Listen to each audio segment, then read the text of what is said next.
was that, guys? Was that good? What? Loud. Check, 1, 2. I still don't understand why, but okay. Because it's the World Cup. I'm getting into it. We can do this, I guess. I'm getting into the World Cup. Yeah, you don't see any of this on that other show, right, Nick? No, we don't. I'm somewhat grateful. Is that a good thing? Or It's a horrible thing, I'll tell you that. He doesn't keep it interesting. I do. You never know what you're going to get on this show. Here on Beyond the Game on the Voice of Nassau Community College, 90.3 WHPC. I am Jacob Volk. Sitting across from me, Dominic Arbolino, Eric Fischetti, and Nick Orenberger. Guys, what's good? Not so much. far, so good. One day closer to signing John Tavares. Yes, exactly. Hey, Re-sign. it could happen. I am confident enough to say right now that it really could happen. You're back on board with it. Look at you. You were way off. You thought he was a goner. With all the rumors that have been going around, if you've been looking on Twitter, and also with Bleacher Report giving updates, I mean, it seems like Lou Lamoriello is really serious about keeping this guy around, as he should be, because obviously, we all know John Tavares is a franchise player. You need to keep him around. I give Lamoriello a ton of credit if he's able to re-sign him. I've been on board since day one. And there's a lot of rumors going around right now about the Islanders looking at so many different trades involving their picks and everything. I saw Corey Good. Perry. I saw Corey Perry. I saw some Corey Schneider. I love which I was Corey like, Perry. what? Phil Grubauer. I would rather have Grubauer than Schneider. I'll tell you that. Number to call if you have something on your mind is 516-572-7440. And we will start with basketball. The NBA draft is 6 days away. I posted my mock draft on Twitter at RealJacobVolk. Guys, what do you think of it? I tried to print it out, but the computers are being stupid. I actually like your mock draft. Really? I didn't think you would. I do, because I think you may have seen the same thing. And tell me if I'm wrong, if I'm spitballing and I'm just guessing your instincts. But I think you see the same thing, and that this is not a clear-cut, there's the guy kind of draft, that this is a much weaker draft than the last few we've seen.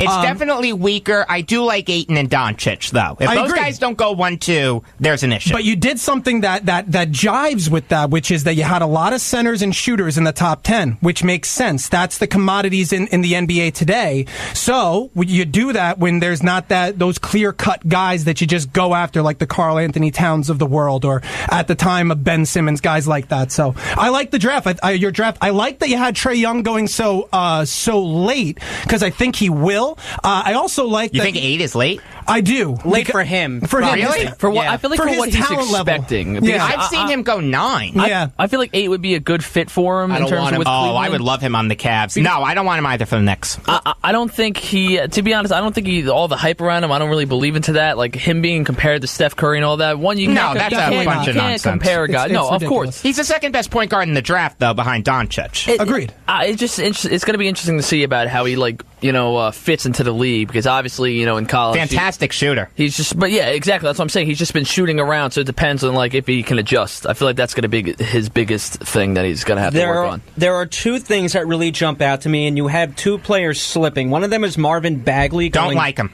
Really? Do not like Marvin Bagley. They see him as a top 10. I know. I disagree with him. I cannot stand Marvin Bagley.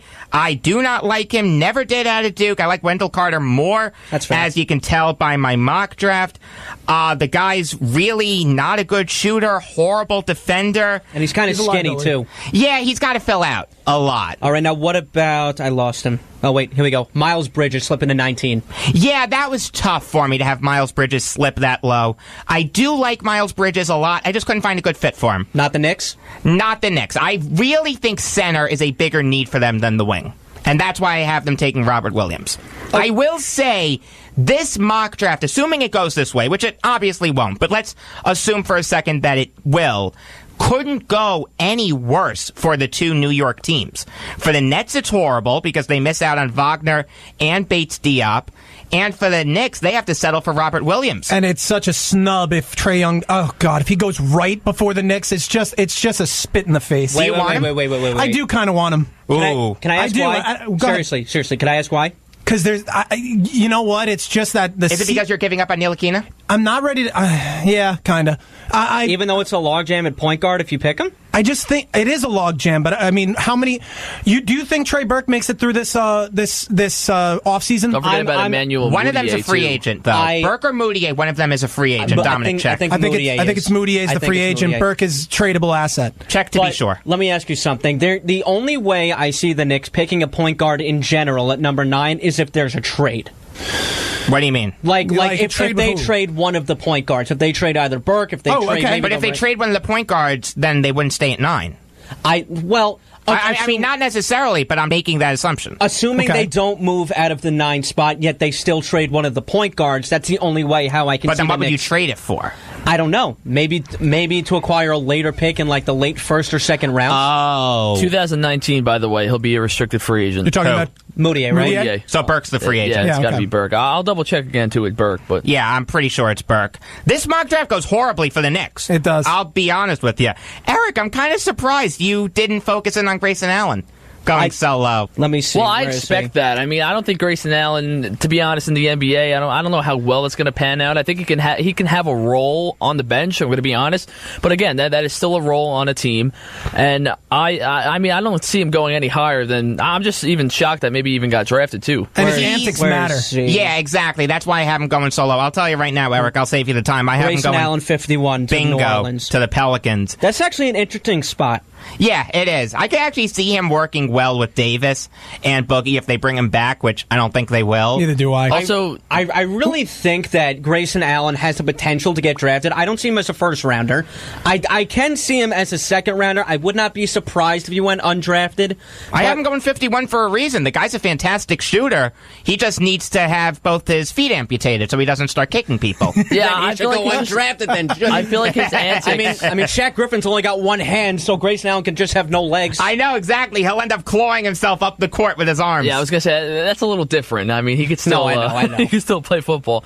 But for Trey Burke, by the way, he is going to be on contract for 2018 and 2019. So all the he's point a guards free are on agent in contract. 2019. Okay, so they're both on contract. Wow, they're both signed. Okay, I thought I saw somewhere that they weren't. I All just right, think that so let Trey me ask- Burke, after the year he had last year, is a tradable asset, and it's something the Knicks should look into because I like the upside of a guy like Trae Young. So let me ask you something. Who's more expendable, Trey Burke or Moutier?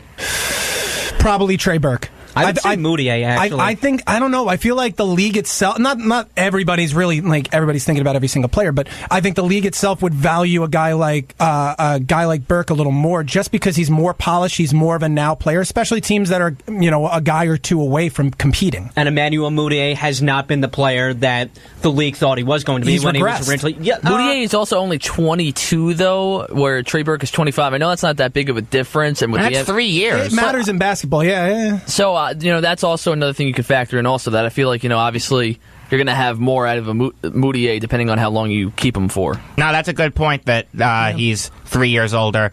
So let me talk about the Nets for a minute, and then I'll ask you guys if there was anything else. So this draft, you think it goes bad for the Knicks having to sell for Robert Williams? This draft goes horribly for the Nets. Reaching for Omari Spellman out of Villanova. In a perfect world, he's a high second rounder to me, and they're picking him late first round. Really not that big a reach, but it's still a reach. I'd kill for Mo Wagner. I would do anything to get him. Isaac Haas at 40 is one of my favorite prospects in this draft. I know, Dominic, you like him also when we saw him play live. He had a really good conference tournament, got hurt in the first game of the NCAA tournament. Which sidelined him for a little bit, I think. He was out for the rest of the tournament. It was the whole time? And there was some weird thing with maybe he knowingly infected someone with an STD. I don't know what's going to happen with that. Yeah, there was a lawsuit filed. I don't know what's going to happen with that. But I would take the chance on Haas at 40, especially with Jahlil Okafor being a free agent and Timofey Mozgov stinks. And 45, Landry Shamet. Give me a little insurance for Lynn and Whitehead. I like Shamet. He had a good career at Wichita State. Solid career. I will tell you, though, this draft, I can't get over it. When I was doing it, I was thinking to myself, boy, this draft really couldn't have gone any worse for the two New York teams. The only thing I worry about when in terms of looking at this year's NBA draft is I understand there's all the hype around Michael Porter Jr., but him coming off a back injury and now he got some hip injuries going on right now. I feel like with just all the injuries coming out of the NBA, I know that hasn't stopped any teams from drafting an injured player. Kyrie Irving only played 9 games at Duke. He went first overall.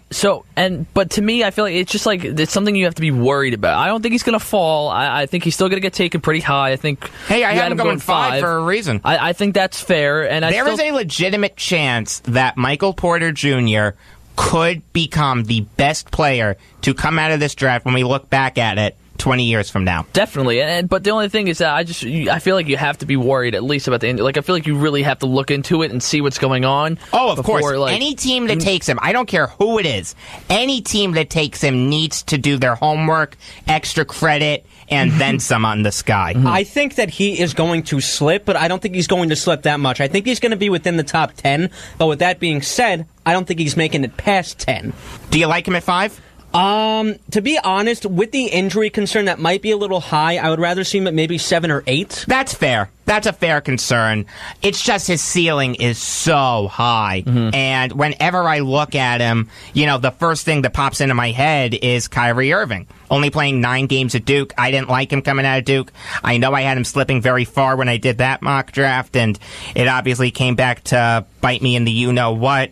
But, boy, I'll tell you, when I look at Michael Porter, I see someone who, if he can stay healthy, will be a fantastic player in this league. I also like Mo Bamba a lot, too. He's fantastic. Yeah. I like Mo Bamba a lot. I'm excited to see his play in the NBA. Michael Porter Jr., if healthy, can really become Paul George 2.0. Really? Yeah, he's that talented. I hope he slips to 9, then. I don't think he's a good fit for the Knicks. Really? The Knicks need someone who's a sure thing.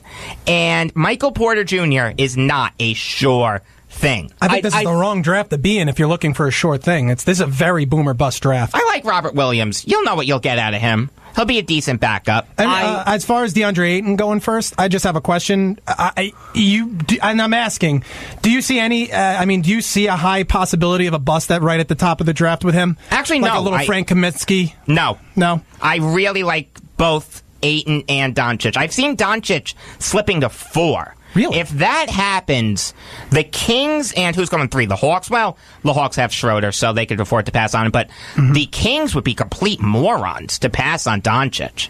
He is such an elite talent in this league. He's Ben Simmons. Luka Doncic is Ben Simmons.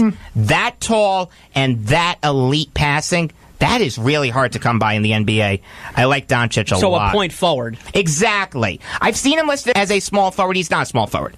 He's a point guard. He is an elite passer. He's Ben Simmons. I'm telling you. When you see Luka Doncic play, and I did a lot of scouting for this draft, this in the NFL, I'll tell you that, you see Ben Simmons. Watch him side by side and tell me if I'm crazy. Seriously, that's your homework tonight. Deal. You know what? I'll write an essay on it, too. DBQs, you remember those? Yeah, just document-based questions. So shall this be double spaced, or do you want? What kind of margins are we talking about? How about in just a text? Okay, fine. It should be Times New Roman, size 12, double spaced. That is the normal format. That is academic format. Very good, Dominic. I can't say I followed that, but I did. I will ask you a question, though, and this is just an opinion-based question. I'm just going to go back to the Knicks for a second. Oh, yeah, sure. I feel like the Knicks are in this mode where they have to find the best player available, period. I tend to disagree with you there. I think the Knicks need to find someone who fits their roster. They're stuck at the wing with Lee and Hardaway. Those are tough contracts to move. You like Damian Dotson. I'll tell you, I don't. Lance Thomas. I think that Dotson's going to be a good shooter. Okay, I tend to disagree with you, but you've seen a lot more of him than I have. Lance Thomas, I do like. I just think the best fit for the Knicks is a center. I understand why you're prodding me so much to change it, and I'm not really prodding you. I'm just trying to pick your brain that in that sense too, because I will tell you this: if he slips, I love Wendell Carter Jr. Also, I would take him at 9 in a heartbeat if I was the Knicks. But again, I'm just going to go back to it. I like both, respectively, the Bridges from Villanova and Michigan State. I really do. That's fine. I do too. I think that I just don't like them for the Knicks. That's all it is. I completely understand that. It's but very easy in the NBA to have someone who's drafted by the wrong team. You see it all the time. Completely understandable. Just in my opinion, I said this on Tuesday and I'll say it again. The Knicks need to draft as if Porzingis is not on this team. I agree with that statement wholeheartedly. Now clarify yourself, Eric, because I know exactly where Nick's head is. And the reason why I say this, and thank you, because I wasn't going to do that, but thank you for that, because Porzingis isn't probably going to play this year at all, and we might not see him until Christmas, if not the year at all. He thinks I'm going with, I think we should still trade Porzingis. I still do think we should do that, but you wouldn't do it now. Not right now. You can't do it now. Not until the league season play again. Yeah, exactly. You end up trading him at his lowest point. Yeah. And I know, Eric, you disagree with that. That was the point I was trying to hit on. So was there anything else on the mock draft that you guys wanted to hit on? I just want to make sure that we have left no stone unturned.